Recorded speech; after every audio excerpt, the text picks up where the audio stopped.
18,000 কর্মীর ব্যাপারে এই ব্যাপারে আসলে অনেক আলোচনা চলতেছে, হয়তো বা বইসেলের মাধ্যমে সরাসরিভাবে মালয়েশিয়াতে কর্মী প্রদান করতে পারে এই 18। আসসালামু আলাইকুম, কেমন আছেন আপনারা সবাই? হাই মোহাম্মদ এনামুল ইসলাম আছি মালয়েশিয়া থেকে। বরাবরের মতোই মালয়েশিয়াকে তথ্য এবং আপডেট দেওয়ার চেষ্টা করবো আজকের এই ছোট্ট গুরুত্বপূর্ণ ভিডিওতে। সর্বপ্রথম মালয়েশিয়াতে 2025 সালে আসলে কোন কোন সেক্টরে আসলে ভিসা চালু আছে সেই ব্যাপারে আপনাদেরকে সংক্ষেপে একটু বলে দিই। সেটা হচ্ছে যে আপাতত মালয়েশিয়াতে শুধু প্লান্টেশন সেক্টরে চালু আছে, সেটা সময়ের একদম শেষের দিকে, কারণ আপনারা জানেন যে জানুয়ারি মাসের 31 তারিখ পর্যন্ত আসলে সর্বশেষ যে কর্মী আসার ব্যাপারটা সেটা চালু থাকবে।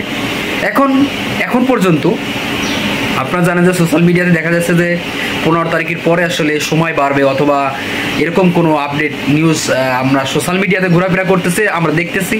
যারা কিনা কর্মী বন্ধুরা, বিশেষ করে যারা মালয়েশিয়াতে আসবে তারা কিন্তু দেখতেছে ব্যাপারগুলো। ওকে, আসলে এই ব্যাপারে এখন পর্যন্ত মালয়েশিয়ার ইমিগ্রেশন থেকে অথবা মালয়েশিয়ার স্বরাষ্ট্র মন্ত্রণালয় থেকে এখন পর্যন্ত এই ব্যাপারে কোনো আপডেট প্রদান করে নাই যে আসলে 15 তারিখের পরে আসলে এই সময়সীমা বাড়বে, এমন কোনো আপডেট আপাতত পাওয়া যায়নি।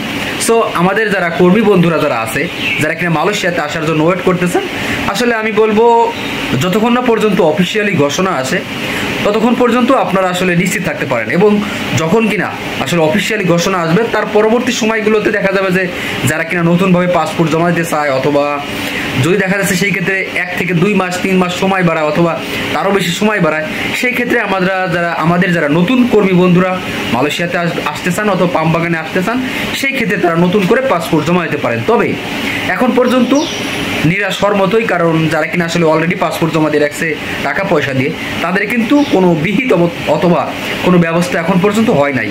অনেকেরই আছে যাদের ভিসা বের হয়েছে অথবা টিকিট কনফার্ম হয়েছে, তাদের ফ্লাইট হচ্ছে না, এবং অনেকেরই আছে ভিসা বের হয়েছে আপনার মিনিমাম 1.5 মাস 2 মাস আগে, তাদের কিন্তু আসলে ফ্লাইট হচ্ছে না।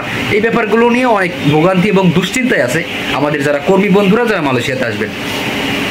ওকে, সর্বশেষ বিষয় হলো সোশ্যাল মিডিয়াতে যে গুজবগুলো ছড়ায় সবসময়, এগুলো ম্যাক্সিমাম সময় মিথ্যা হয়, সত্য হয় না। এই কারণে আমি আপনাদেরকে বলবো যারা কিনা আসলে মেয়াদ বাড়ানোর ব্যাপারটা যদি অফিসিয়ালি ঘোষণা আসে মালয়েশিয়া থেকে, সেই ক্ষেত্রে আপনাদেরকে অবশ্যই জানিয়ে দেওয়ার চেষ্টা করব।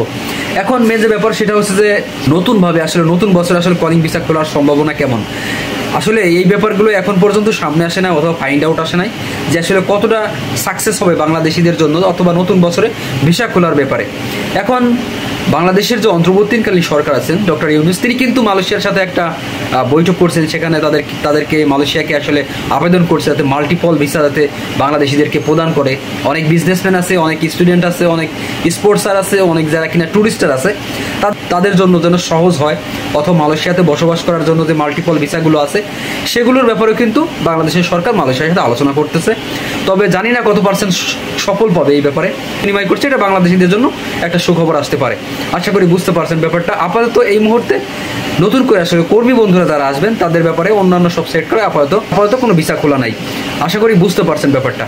18,000 কর্মীর ব্যাপারে এই ব্যাপারে আসলে অনেক আলোচনা চলতেছে, হয়তো বা বইসেলের মাধ্যমে সরাসরিভাবে মালয়েশিয়াতে কর্মী প্রদান করতে পারে এই 18,000 কর্মীরা।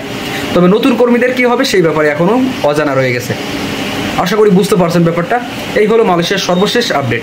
ধন্যবাদ সবাই, ভালো থাকবেন, দেখা হয় পরবর্তী কোনো ভিডিওতে। ততক্ষণ বন্ধু ভালো থাকবেন, সুস্থ থাকবেন, আল্লাহ হাফেজ।